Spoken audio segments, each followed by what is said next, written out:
सिंधुदुर्गाच्या मालवणमध्ये अचानक आकाश निरभ्र असताना 5 किलो बर्फाचा गोळा पडला.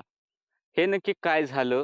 याच्यामागचं कारण काय आहे? सुरुवातीला मलाही असं वाटलं, की विमानातून जे टॉयलेटमधून जे काही काही वेळेस लिकेज होत असतं, तर तेव्हा सुद्धा अशा प्रकारची स्थिती घडत असते.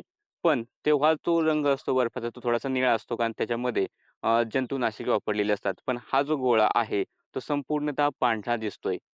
आणि कसलेच आभाळ नसताना हे असं नक्की का झालं? तर त्या अगोदर आपल्याला पृथ्वीच्या वातावरणाचे थर समजून घ्यावे लागतील.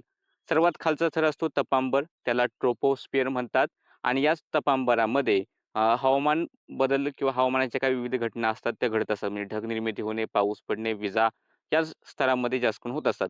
आणि तिथून पुढे वरती जर आपण गेलो, तर ट्रोपोपॉज म्हणजे स्थितांबर लागण्याच्या अगोदर तपांबरमध्ये थोडासा ब्रेक लागतो. जे तापमान जे आहे ते वर जसं जातो आपण तपांबरमध्ये, तेव्हा तापमान कमी होत असतं आणि ट्रोपोपॉज हा असा ठिकाण आहे, की ज्या ठिकाणी तापमान कमी होणं थांबतं आणि तापमान सेम राहतं आणि नंतर मग सीतांबरमध्ये गेल्यानंतर तापमान वाढत असतं. तर हा जो ट्रोपोपॉज आहे, त्या ट्रोपोपॉजमध्येच हा मेगा क्रायोमीटर जन्म घेत असतो. तर कधी-कधी काय होतं, की अचानक जर का या ठिकाणी ट्रोपोपॉजमध्ये मॉइश्चर पोहोचलं म्हणजे बाष्प पोहोचलं, तर अशा प्रकारे बर्फाचे कण गोळा होऊ लागतात.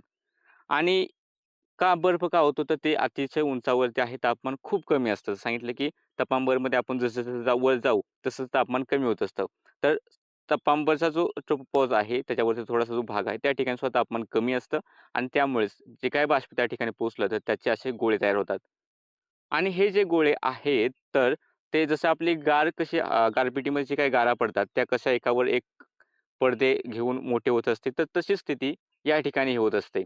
याही ठिकाणी कांद्याच्या पापुद्र्यासारखी स्थिती होत असते. म्हणजे एकावर एक असे पापुद्रे वाढत असतात आणि ही जी काही गारं असते, याला मेगा क्रायोमीटर मिटिओर म्हणतात.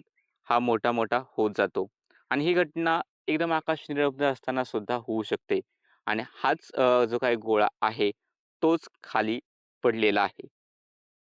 बाकी स्पेनमधील एक शास्त्रज्ञ आहे. त्यांच्या मते हवामान बदल हा यामागचा सुद्धा एक कारण असण्याची शक्यता आहे. त्यांच्या मते जसं पृथ्वीचं तापमान वाढत जाते तसं अशा घटना सुद्धा होऊ शकतात. या अगोदरही अशा घटना झाल्यात, पण ह्या घटना खूप दुर्मिळ आहेत, सहसा होत नाहीत.